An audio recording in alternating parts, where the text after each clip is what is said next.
देखिए विद्यार्थियों, एक और नए सवाल की ओर हम समांतर श्रेणी का जो पहला सवाल है 5वें नंबर पर आने वाला है और दूसरा क्वेश्चन भी इसमें कवर होगा हमारे। तो यहाँ देखिए समांतर श्रेणी 1/3, 5/3 और 9/3, 13/3 में सार्वंतर ज्ञात करो। बिल्कुल सिंपल सवाल है। तो सार्वंतर हम कैसे ज्ञात करते हैं? सार्वंतर 5/3 माइनस 1/3। इसमें से ये पद घटाते या इसमें से ये पद या इसमें से ये पद घटाएंगे तो सभी का मान बराबर आता है। तो यहाँ पर एलसीएम आ गया हमारे पास 3, 5 माइनस 1, 5 में से 1 गया तो 4/3। तो आपका आंसर हो गया द। इसी तरह से देखिए आप दूसरा सवाल 3/4, 1/4 और ये और माइनस में दिए हुआ। इसका सार्वंतर क्या हो गया हमारे पास? सार्वंतर D बराबर 1/4 माइनस 3/4। तो एलसीएम हो गया 4 और 1 माइनस 3 बराबर आ गया -2/4। इसको हम काट देंगे, 2 1 कम 2, 2 दूनी 4 तो -1/2। तो आपका आंसर हो गया सही। इसी तरह से एक ये सवाल है 1/b -3 माइनस b/3/b। तो इसमें से ये पद हम घटा दें तो सार्वंतर D बराबर हो गया 3 माइनस b/3b माइनस 1/b। इसका एलसीएम क्या आएगा हमारे? 3b/3b है। 3b का भाग जब 3b में देंगे तो 1 आएगा और 1 से इसको गुणा करेंगे तो यही संख्या आएगी एज इट इज़। b का भाग जब इसमें दें हम तो b से b कट गया और 3 आ गया और 3 को हम 1 से गुणा करेंगे, 3 1 कम 3। अब देखिए यहाँ पर कोई चिन्ह नहीं है, इसका मतलब प्लस है तो 3 से 3 कट गया तो ये हमारे पास आ गया -b/3b, है ना। तो b से b कैंसिल हो गया तो b कम b तो -1/3। तो यहाँ देखते हम ये आंसर हमारे ये आ गया। इसी तरह का एक सवाल और है ये 1/p। तो इसका सार्वंतर निकालें 1 माइनस p/p माइनस 1/p। देखिए एलसीएम सेम है हमारे पास तो p 1 माइनस p माइनस 1 तो 1 से 1 कैंसिल हो गया -p/p। तो p से p कट गया तो -1। तो आपके आंसर ये हो गया। अब देखिए ये दूसरा सवाल है, उसमें भी सार्वंतर का पूछा है। तो इसमें 1/15, 1/12 और 1/10 है। तो हम क्या करेंगे 1/12 में से 1/15 माइनस कर देंगे। ये हमारा D हो गया। 15 चौक 60, क्योंकि 15 का पहाड़ा बोल लीजिए आप एलसीएम के लिए। यहाँ पर 15 एकम 15, 15 दूना 30 में 12 का भाग नहीं जाता है, 15 3 45 में नहीं जाता है, तो 15 चौक 60 में 12 का भाग जाता है तो 60 ही लघुत्तम आएगा। तो 12 पंजे 60 तो 5 से गुणा हो जाएगा और 15 चौक 60 तो 4 से गुणा हो जाएगा। तो 5 एकम 5 माइनस 4, इसमें से जब बाकी निकाला तो 1/60। तो हमारी जो खाली जगह दी गई है इसमें आंसर आएगा 1/60।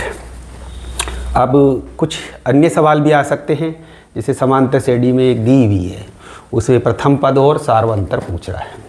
तो प्रथम पद तो हमारे पास -5 है। यहाँ देखते हैं एबेसेडे में सभी में -5 है। तो सार्वंतर है इसमें से ये घटाएं या इसमें से ये घटाएं या इसमें से ये घटाएं। तो 7 में से 3 घटा दें हम तो 4 आता है प्लस का। तो ये आंसर हो गया हमारा B। देखने से ही पता चलता है, और नहीं तो फिर आप इसको करके देखें। जैसे पहला पद है -1 फिर -5 तो ये हो गया प्लस के 5। तो -1 में से प्लस के 5 घटाएंगे तो आएगा 4। ये हमारा सार्वंतर, तो आंसर B हो गया। तो इस तरह से ये कोई भी 2 सवाल पूछ सकते हैं आपको। देखिए कुछ आपके सीधे सूत्र आने वाले हैं। जैसे पहला है प्रथम धन पूर्णांकों का योग का सूत्र है। तो ये हमारे n+1/2 होता है। तो आपको याद करने हैं ये सूत्र। तो किसी समांतर श्रेणी का प्रथम पद A और सार्वंतर D है तो nवां पद यानी व्यापक पद क्या होगा? तो A + n-1 D होगा, है ना। और ये हमारे योगफल का सूत्र होता है। अब देखिए किसी समांतर श्रेणी का प्रथम पद ए है, सार्वंतर डी है, तो अंतिम पद एल दिया हुआ है, यानी प्रथम पद और सार्वंतर भी दिया हुआ और अंतिम पद दिया हुआ है, तो एन पदों का योग का सूत्र होगा। तो वैसे तो यहाँ पर n/2 2a वाला आता है सूत्र, लेकिन अंतिम पद चूंकि दिया हुआ है तो उस कंडीशन में प्रथम पद और अंतिम पद का योग करके n/2 से हम योगफल का सूत्र निकालते हैं। अब इसी तरह से ए बी सी समांतर श्रेणी में हो तो बी का मान ज्ञात करो। इसका मतलब ये समांतर माध्य पूछ रहा है आपको बी, तो इन दोनों का जोड़ a + c/2, ये पूर्व में भी बोर्ड में आपके पूछा हुआ है प्रश्न। तो यहाँ पर ये b जो माध्य में है, मध्य में b बराबर हो जाएगा इन दोनों का जोड़ होकर के 2। इसी तरह से m के किस मान के लिए 10m-2 समांतर श्रेणी में होंगे, तो इसके लिए हम m बराबर ये आ जाएंगे हमारे पास 10-2, यानी +2 और -2/2, तो 10 में से 2 बाकी निकल जाएंगे, तो 8/2, 2 से काट देंगे तो 4। तो आंसर हमारे m का मान हो जाएगा यहाँ पर 4। इसी तरह से एक ये इम्पॉर्टेंट सूत्र है, किसी AP का प्रथम पद A और सार्वंतर D है और अंतिम पद L हो, तो अंतिम पद से nवां पद, कल हमने सूत्र भी लगाए थे, तो वहाँ अंतिम पद से nवां पद ज्ञात करें तो L - n - 1D, ये सूत्र भी आपको याद रखना है।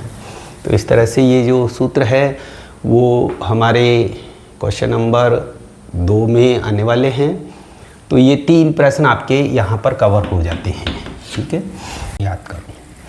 तो यह देखिए 18 A B और -3, यहाँ पर ये जो समांतर श्रेणी का मानक रूप है a + d, a + 2d और a + 3d, तो हमारे को ये चीज़ दे रखी है a + 3d, तो a + 3d बराबर -3, और यहाँ पर a का वैल्यू दे रखा है हमारे को 18, तो हो गया 18 + 3d बराबर -3, इसलिए 3d बराबर हो गया -3 और -18। इसका पक्षांतरण कर देंगे और इन दोनों को जोड़ेंगे तो -21, इसलिए d बराबर हो गया -21/3, 3 × 21, तो d का मान आ गया हमारे पास -7।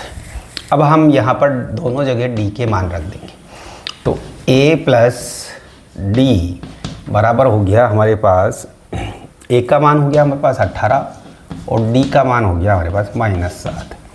इसी तरह से a + 2d 18 + 2 × -7, तो 18 में से 7 घटा दिए तो 11 और 7 दूनी 14, 18 - 14 बराबर हो गया 4, इसलिए आ गया a + b का मान आ गया हमारे पास 11 + 4 बराबर 15।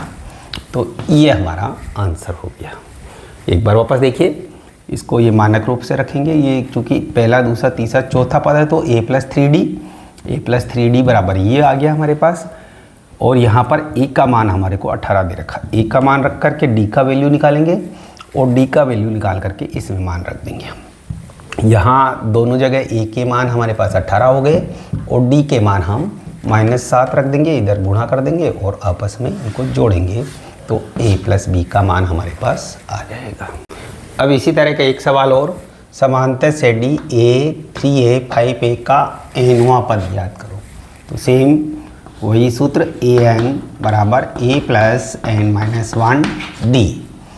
अब यहाँ पर प्रथम पद तो हमारे पास क्या है, a है, तो a की जगह a ही है प्लस n - 1, d सार्वंतर हम निकालेंगे, d बराबर क्या हो गया 3a - a, a का मतलब 1 है, तो इसमें से जब बाकी निकालेंगे तो ये आ जाएगा 2a, तो d के स्थान पर हम लिखेंगे 2a, और अब इसको इन दोनों से गुणा कर देंगे, a + 2na - 2a, तो यहाँ देखिए ये एक a है, ये 2a है, तो 2na, इसमें से ये हम बाकी निकालेंगे तो माइनस ए बचेगा, और यहाँ हम कॉमन लेंगे ए, तो 2n माइनस 1, ए बाहर आ गया तो 1 आ गया उसकी जगह, तो ये हमारा आंसर बी हो गया इसके अंदर।